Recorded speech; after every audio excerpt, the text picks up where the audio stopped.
হয়, আজি সদৌ অসম আদিবাসী ছাত্ৰ সন্থা আচাৰ উদ্যোগত আৰু স্থানীয় ৰাইজৰ সহযোগত ডালবাৰী বাগিচাৰ পাত্ৰা লাইনত আমি 17তম চাৰহুল উৎসৱ উদযাপন কৰিছোঁ। আৰু এইটো আদিবাসী সকলৰ উৰাওসকলৰ বিশেষকৈ সেইটো জাতীয় উৎসৱ হয়। আৰু এইটো উৎসৱত প্ৰাকৃতিৰ উৎসৱ হয়। আৰু এই উৎসৱ কৰিয়ে উৰাওসকল বা মুণ্ডাসকল বা সান্তালীসকল তেওঁলোকে নিজৰ যি কৃষিকৰ্ম হয় এই কৃষিকৰ্মখন আৰম্ভ কৰে। আৰু এই চাৰহুল উৎসৱৰ পৰাই তেওঁলোকে নৱবৰ্ষ তেওঁলোকে পালন কৰে। সেইকাৰণে আজিৰ এই চাৰহুল উৎসৱৰ পৰা অসমবাসী ৰাইজক আদিবাসী ছাত্ৰ সন্থাৰ ফালৰ পৰা নৱবৰ্ষৰ শুভেচ্ছা জ্ঞাপন কৰিছোঁ।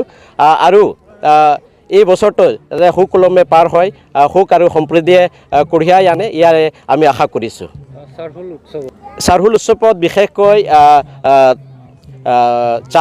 চালা দেৱতাক পূজা অৰ্চনা কৰা হয়। আৰু প্ৰথমতে চাৰহুল উৎসৱৰ দিনাখন ৰাতিপুৱাৰ পৰাই যা আৰম্ভ হয়। ৰাতিপুৱা যুৱক যুৱতীবিলাকে উপবাসত থাকি তেওঁলোকে বনলৈ যায় আৰু যি চাৰহুল দেৱতা হয় তাক দালি কাটি আনি তেওঁলোকে পূজা অৰ্চনা কৰে।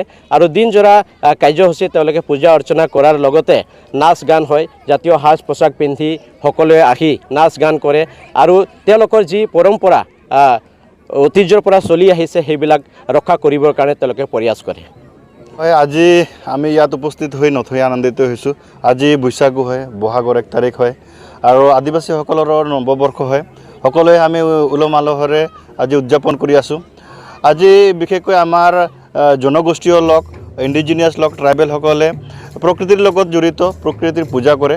ঠিক তেনেদৰে আজি শাল গছটো যেনেকৈ ফুলি উঠে, আদিবাসীসকলৰ সেই সময়ত হয়তো কেলেণ্ডাৰ নাছিলে, ঘড়ী নাছিলে। সিহঁতে মানে ফুলটো চাই বা কুঁহিপাতে যেতিয়া গছত কুঁহিপাত মেলে তেতিয়া এটা নতুন বছৰ উদযাপন হৈছে বুলি সিহঁতে আৰম্ভণি হৈছে বুলি ভাবিছিলে। ঠিক তেনেদৰে এনেকুৱা পৰম্পৰাগতভাৱে আমি মানি আহিছোঁ। আজি অসমত অকল নহয়, গোটেই ভাৰতবৰ্ষত য'ত আদিবাসীসকল আছে তাতে আমি উদযাপন কৰোঁ। আৰু এই চেগতে আমি এই নৱবৰ্ষত বৈশাগু হওক, বহাগু হওক বা চাৰহুল হওক, সকলো অসমবাসীলৈ আমি সুখ আৰু সমৃদ্ধি আমি কামনা কৰিছোঁ। যাতে অনাগত দিনত আমি সকলোৱে বিভিন্ন জাতি জনগোষ্ঠী ভাষা নিৰ্বিশেষে সকলোৱে আমি অসমত মিলা প্ৰীতিৰে থাকিব পাৰোঁ, তাৰে আমি কামনা কৰিছোঁ। Okay.